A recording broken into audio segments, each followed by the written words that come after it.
Nasıl Lighting a yapılır controlled doktor? fire was not always easy. Only 200 years ago, you'd rub a rock on steel to create sparks.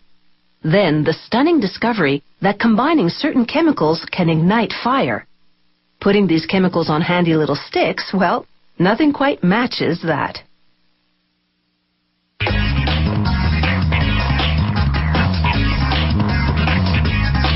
The first matches left behind a nauseating odor, but today they're safer and the smell dissipates in seconds.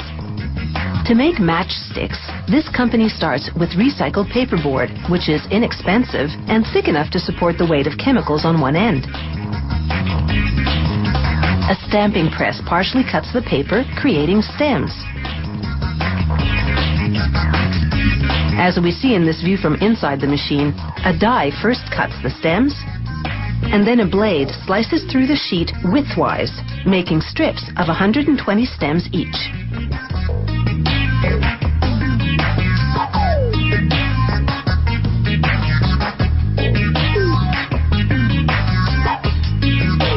At actual speed, it's all just a blur, as the press makes nearly 500 strips per minute.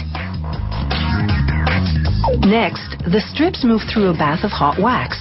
It soaks into the stems about 1/3 of the way up. Then they dry in an oven for 15 seconds. When you light a match, the wax slows down the burn speed of the chemicals, sustaining the flame for 4 or 5 seconds.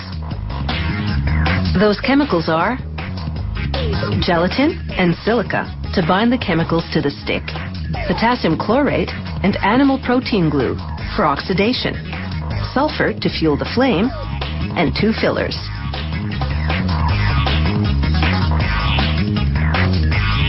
They mix 317 kilos of the chemicals in a large vat with hot water. This is enough to make the chemical batter for 25 million match heads.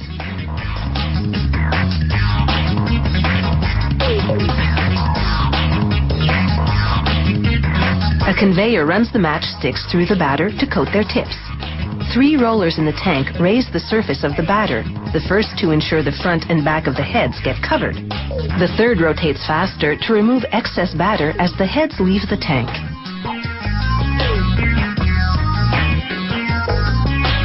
From there, the matchsticks travel a distance of 365 meters while fans air dry them.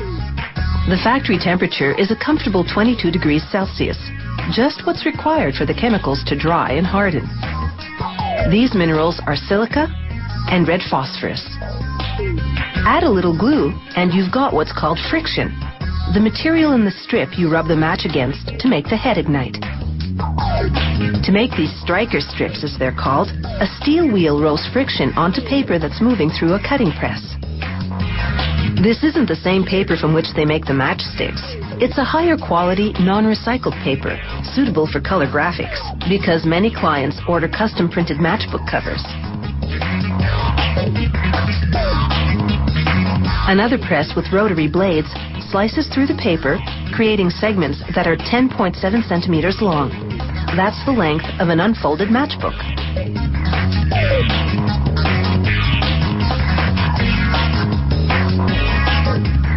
Now, back to the matchsticks. A worker arranges the strips into layers of 2. A conveyor then feeds them into a machine that'll attach them to the matchbook covers. The machine performs several tasks. It cuts the matchstick strips into rows of 10 matches each. And it cuts the matchbook covers to their final width of 3.8 centimeters.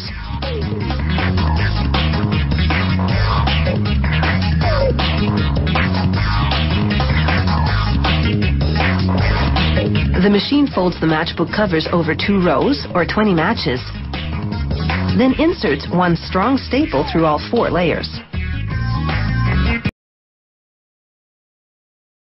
Next, a conveyor moves the assembled matchbooks to another machine that counts them and creates 2 side-by-side rows of 25, ready for boxing.